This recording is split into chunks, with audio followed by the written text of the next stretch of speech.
Students, तो देखेंगे question number 5। Question number 5 क्या लिखा हुआ है, जांच कीजिए क्या किसी प्राकृत संख्या n के लिए संख्या 6 की पावर n अंक 0 पर समाप्त हो सकती है। तो देखिए 0 पर कब समाप्त होगी, जब उसके यानी कि किसी भी जो संख्या दी होती है, यानी जैसे दिया इसके गुणनखंड में जब 0 समाप्त कब होगी, जब 0 और 5 आ रहा होगा तब। गुणन करने पर 6 की पावर n दिया गया, तो 6 के हम गुणन करते हैं 2 और 3 आएंगे गुणनखंड, तो 6 और 2 जब है तो यहाँ पर 5 नहीं आ रहा है, अर्थात ये जो बस 0 पर नहीं, अंक 0 पर समाप्त हो। तो देखो क्या लिखा है, लिखेंगे जैसे हम जानते हैं कि क्या 6 के अभाज्य गुणनखंड 2 और 3 है, हाँ 2 और 3 है, अर्थात 6 की पावर n अर्थात 2 इंटू 3 की पावर कितना हो जाएगा n। इससे स्पष्ट होता है कि 6 की पावर n के अभाज्य गुणनखंड में 5 नहीं आता है। अभी मैंने बताया था कि इसमें गुणन करने में 5 नहीं आ रहा, अर्थात ये भाज्य गुणनखंड नहीं होंगे। अर्थात 6 की पावर n का 5 एक अभाज्य गुणनखंड है, कामा यह अभाज्य गुणनखंड होता है, मतलब 5 एक होना चाहिए, यह संभव नहीं है। क्योंकि संभव क्यों नहीं, क्योंकि 6 लिखा हुआ, 6 में 2 और 3 ही गुणनखंड आएंगे, क्योंकि इसके गुणनखंड में केवल 2 ही संख्याएं हैं, और वो कौन सी, 2 और 3 के घात होंगे। अतः कोई भी संख्या n एप्सिलॉन n ऐसी नहीं है जो कि 6 की पावर n में 0 अंक पर समाप्त हो। तो इस प्रकार से ये क्वेश्चन हमारा क्वेश्चन नंबर 5। इसके बाद में क्वेश्चन नंबर 6 लिखा हुआ है, व्याख्या कीजिए कि क्या। तो क्वेश्चन नंबर 6 लिखा हुआ बोर्ड पर है, व्याख्या कीजिए कि क्या 7 गुणे 11 गुणे 13 प्लस 13 और 7 गुणे 6 गुणे 5 गुणे 4 गुणे 3 गुणे 2 गुणे 1 प्लस 5 भाज्य संख्याएं क्यों हैं। तो पहले हम क्या करेंगे, फर्स्ट पॉइंट को लेते हैं, सॉल्व करेंगे फर्स्ट पॉइंट को। फर्स्ट पॉइंट क्या लिखा हुआ है, 7 गुणे 11 गुणे 13 प्लस 13। अब इसमें देखेंगे पद कितने हो गए, 2, एक ये पद हो गया, एक ये पद। हमेशा पदों को कब छांटते हैं, किस तरीके से पदों को जानते हैं, जब कोई 2 अंकों के बीच में प्लस या माइनस लगा होता है और शेष संख्याएं सभी गुणे में दी होती हैं, तो वहां से हम पदों की पहचान करते हैं कि कितने पदों में टूट रहा है। जैसे 7 11 13 ये गुणे में दिए गए, इसके बाद में प्लस लगा हुआ, फिर 13 दिया, तो ये एक पद हो गया, और ये दूसरा पद। अगर यहां माइनस लगा तब भी एक पद ये होता, दूसरा पद ये हो जाता। क्लियर है। चलिए अब देखते हैं, इसमें से देखो कॉमन क्या मिलेगा, 13 कॉमन मिल जाएगा। 13 को बाहर ले लेते हैं, 7 मल्टीप्लाई 11, जब यहां 13 से चला जाएगा तो क्या बचेगा, 1 बचेगा, और यहां पर भी क्या बचेगा, 1। 13 हो गया। अब क्या करेंगे, 7 11 कम 11 11 77 और प्लस का एक बाद में जोड़ेंगे, जोड़ने वाला वर्ग सबसे बाद में करेंगे, 77 और एक कितना हो जाएगा, 78। अब 78 और 13 की मल्टीप्लाई कराएंगे, 24 के 4 हाथ से लगे 2 7 21 21 2 23 8 7 4 8 2 10 11 का 1 7 3 10 10 14 आएगा। अब आगे पहले कर लेते हैं,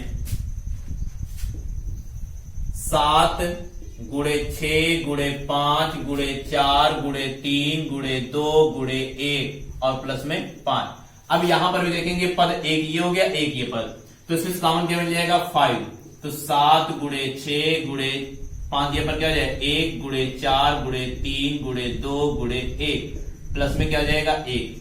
अब हम क्या करेंगे, 5 को ऐसे लिखा रखेंगे, गुणा करो, 7 छंग 42, 42 एक कम 42 गुणे 2 एक कम 2 2 3 6 6 चौक 24 24 और प्लस में क्या हो जाएगा, 1। 42 24 को गुणा कर लो, 42 और 24 की, 4 दूनी 8 यहां से लगे 1 4 2 16 और 17 2 दूनी 4 4 दूनी 8 8 7 4 11 का 1 8 2 10 10 18।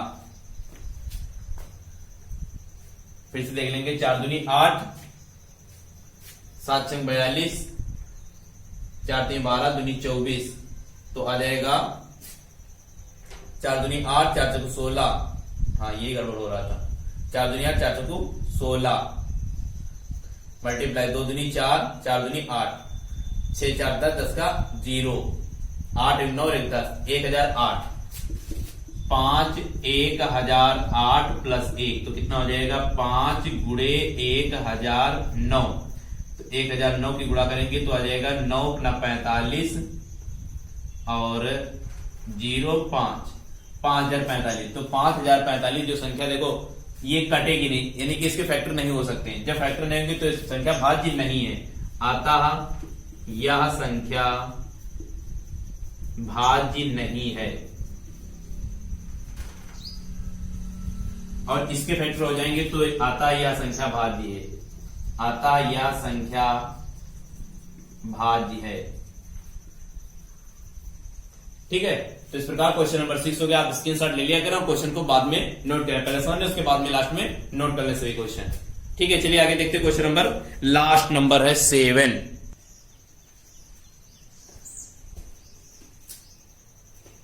चलिए देखते हैं क्वेश्चन नंबर 7। बड़ा क्वेश्चन, इसीलिए बोर्ड पर क्वेश्चन नोट नहीं करेंगे, बुक में आप देखेंगे। पर्सनली 1.2 एनसीईआरटी जो बुक है, एनसीईआरटी बुक में देखेंगे क्वेश्चन नंबर 1.2 का क्वेश्चन नंबर 7 लिखा हुआ है। किसी खेल के मैदान के चारों ओर एक वृत्ताकार पथ है। कोई खेल का मैदान मान लेते हैं, जो आपका ब्लैक बोर्ड है, ये एक मैदान हो गया, आयत का भी हो सकता है, वर्ग का भी हो सकता है। कह रहा है किसी खेल के मैदान के चारों ओर एक वृत्ताकार पथ है। पथ का मतलब होता है इसके चारों ओर पथ, रास्ता। इस मैदान के चक्कर लगाने में सोनिया को 18 मिनट लगते हैं, जबकि इसी मैदान का एक चक्कर लगाने में रवि को 12 मिनट लगते हैं। मान लीजिए कि वे दोनों एक ही स्थान और एक ही समय पर चलना प्रारंभ करके एक ही दिशा में चलते हैं। कितने समय बाद वे पुनः प्रारंभिक स्थान पर मिले? तो लिखेंगे सोनिया को एक चक्कर लगाने में लगा समय। हल डालेंगे, लिखेंगे सोनिया को एक चक्कर लगाने में लगा समय 18 मिनट। रवि को एक चक्कर, पूरा ये लिखा जाए, चक्कर लगाने में लगा समय बराबर कितना हो जाएगा? यहां पर 12 मिनट से बदल जाएगा। ठीक है, आप ऐसा नहीं लगाएंगे, आप पूरी बात को लिखेंगे। उसके बाद में आगे क्या कर रहा था? 12 लगते हैं। मान लीजिए कि वे दोनों एक ही स्थान और एक ही समय पर चलना प्रारंभ करते हैं, तो लिखेंगे वे एक ही समय चलना प्रारंभ करते था, एक ही दिशा में चलते हैं। लिखेंगे वे दोनों एक ही समय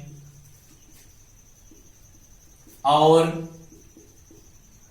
एक ही दिशा में चलना प्रारंभ करते हैं। दिशा में चलना प्रारंभ करते हैं। अब आगे देखो, प्रारंभ करते हैं तो कह रहा है चलना प्रारंभ करके एक दिशा में चलते हैं, कितने समय बाद में पुनः प्रारंभिक स्थान पर मिलेंगे? तो इससे हम क्या करेंगे? दोनों का निकालेंगे, दो नंबरों का एलसीएम। तो लिखेंगे एलसीएम निकालना है 12 और 36 का एलसीएम। तो पहले 12 के फैक्टर करो, 2 छंग 12, 2 3 6, 3 एकम 3, 36 के निकालेंगे, 2 एकम 2, 2 अठी 16,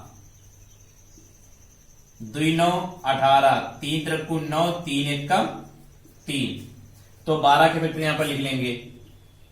मार्कर कुछ कम चल रहा है तो ऐसे काम चलाते। लास्ट क्वेश्चन में थोड़ा बचा हुआ है, 2 2 3, उसके बाद 36 में आ जाएगा 2 2 3 3। हमें निकालना एलसीएम, एलसीएम नहीं निकालना, एलसीएम निकालना है। तो ये कॉमन मिल रहा है और ये कॉमन मिल रहा है, तो 2 2 3। इस 3 को नहीं कॉमन तो इसको ऐसे लिखेंगे, तो आ जाए 2 दूनी 4, 4 3 12, 12 की बात नहीं 36, तो 36 आ जाए। लिखेंगे आता सोनिया और रवि दोनों एक साथ एक ही स्थान पर 36 मिनट बाद मिलेंगे। इस प्रकार से क्वेश्चन नंबर 7 ये साल हो गया। अब आपके क्वेश्चन जो थे पूरे कंप्लीट हो गए 1.2 के। अब इसके आगे देखेंगे 1.3 अगले वाले वीडियो में।